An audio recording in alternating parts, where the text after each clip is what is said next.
quiz.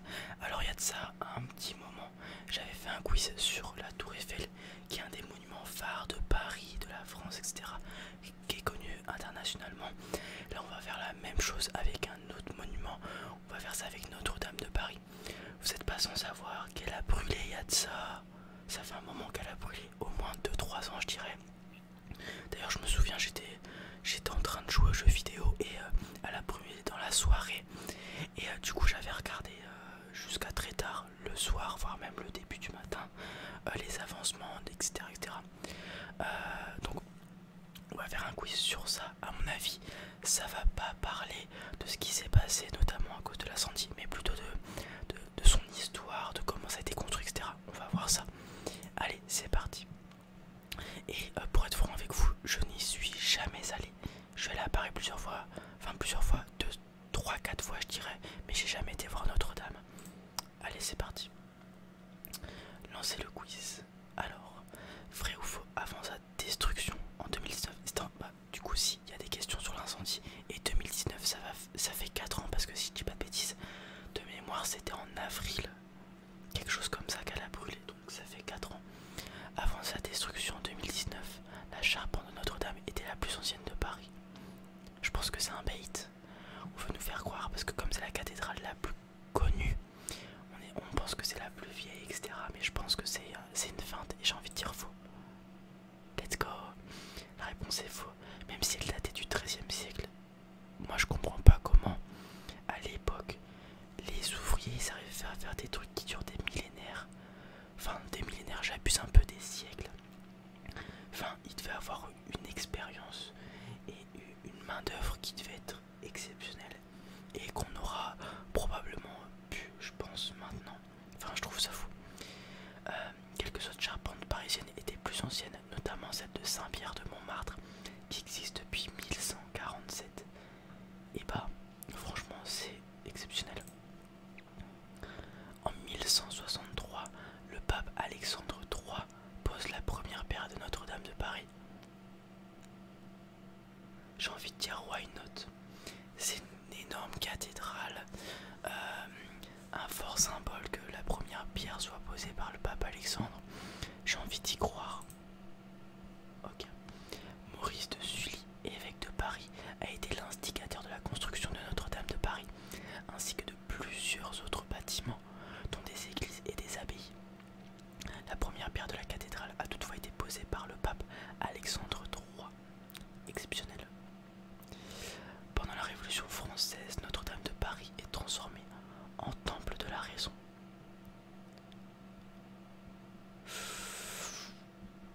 J'en ai pas la moindre idée. Temple de la raison. Qu'est-ce que ça pourrait signifier? C'est en mode les révolutionnaires ils vont se capter là-bas pour parler de trucs. Je pense que temple de la raison, why not? En mode vu que c'est un lieu religieux, on vient parler à Dieu là-bas. Par contre, est-ce que les révolutionnaires ils faisaient des trucs? Je pense pas, parce que vu que c'est un monument connu, je pense qu'il était surveillé aussi. Du coup, j'ai envie de croire que temple de la raison, ça le fait. Ok. Au cours de la Révolution française, il est interdit de pratiquer le culte catholique à Paris. Ah ouais. Où dominent les devises de liberté et d'égalité. La cathédrale est pillée et vandalisée, en plus de servir d'entrepôt à vin pour la Nouvelle République. Ok. Donc je vois pas. Temple de la raison. Ah d'accord. Ok. Ouais. Bon, petit truc à savoir. Au XVe siècle, les ouvriers intègrent à la toiture un système d'écoulement des eaux, ainsi que des gargouilles. Aussi tard, ils auraient rajouté les gargouilles après. Le système d'écoulement des eaux, j'ai envie, pourquoi pas. Par contre, les gargouilles, tu peux probablement, j'ai envie d'y croire. Ok. Ça a été fait au XIIIe siècle, donc 2 siècles après, non même pas un siècle, pardon.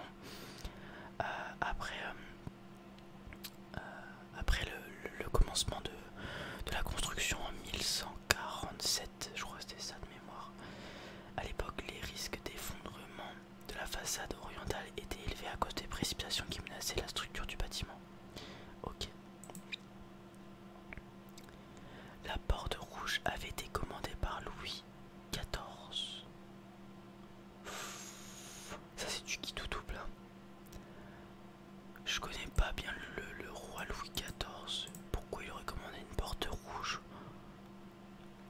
Après c'est un roi, il fait ce qu'il veut, donc j'ai envie d'y croire. Non. La porte rouge est une commande de Saint-Louis construite vers 1270 par Pierre de Montreuil. Elle facilite les déplacements des chanoines dans la cathédrale. Désolé si je prononce mal. Ok. La flèche détruite lors de l'incendie de 2019 datait du Moyen-Âge. J'ai forcément dû voir l'info passer. Le Moyen-Âge, c'est une longue période. Après, le style me fait pas penser au Moyen-Âge. Donc j'ai envie de dire faux. La réponse est faux. Lors d'importants travaux réalisés au 19e siècle, l'architecte Viollet-le-Duc avait créé une grande flèche inaugurée en 1859. Elle a été détruite par les flammes qui ont gravement endommagé la cathédrale en 2019. Ok. D'ailleurs, une des vidéos qui tournait le plus, c'était la flèche qui tombait à l'intérieur de la cathédrale. En 1931, la publication de Notre-Dame de Paris par Victor Hugo fait renaître l'intérêt de la population pour la cathédrale. Je pense pas. Je pense que ça a toujours été un monument, j'allais dire vénéré, mais idolâtré, enfin apprécié de la France, de Paris.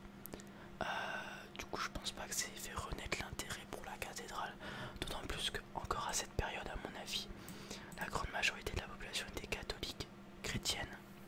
Donc je pense que c'est faux. Ok. À cette époque, le bâtiment était tellement délabré que les autorités parisiennes envisageaient de le raser. Ok. C'est bon à savoir ça. C'est très bon à savoir. Notre-Dame de Paris figure sur la liste du patrimoine mondial de l'UNESCO depuis 1991. J'ai envie d'y croire. C'est un bâtiment extra vieux avec beaucoup d'histoire, de culture qui tourne autour d'elle. Ça m'étonnerait même pas que ça soit vrai. Par contre, là où il peut y avoir un piège, c'est que ce soit pas en 91, mais genre avant ou après, avec la date. Mais je vais dire vrai. Ok, c'est ça. La cathédrale a été inscrite au patrimoine mondial de l'UNESCO, en même temps que d'autres bâtiments parisiens qualifiés de chefs-d'œuvre d'architecture, comme la Sainte-Chapelle. Ok. Le portail Sainte-Anne a été construit à gauche du portail central. Je sais pas du tout.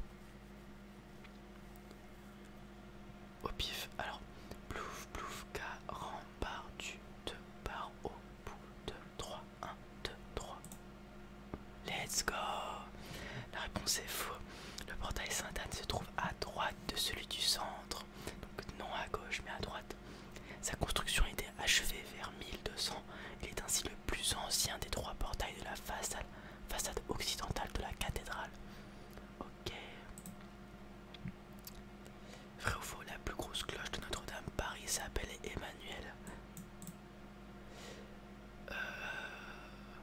Alors, vu que c'est un lieu et un monument religieux, techniquement ça doit porter des prénoms d'anges ou des choses comme ça. Cela dit, de ma très petite connaissance dans les anges, les saints, etc., Emmanuel n'est pas un prénom qui me revient. Du coup j'ai envie de dire faux. Ok, c'est vrai. La réponse est vraie. Située dans la tour sud de la cathédrale, elle pèse 13 tonnes. Incroyable.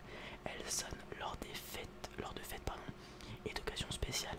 Elle a été fondue en 1683. Ça pareil, 16 tonnes, 13 tonnes en 1183 pour la monter, l'accrocher. Je te raconte pas le chantier, ça devait prendre des journées, enfin ça devait être incroyable. Du coup on a combien? 6 sur 10, au-dessus de la moyenne.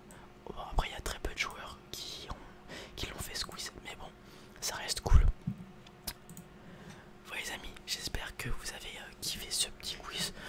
On apprend des choses sur Notre-Dame, un monument, j'ai envie de dire, important et très réputé internationalement.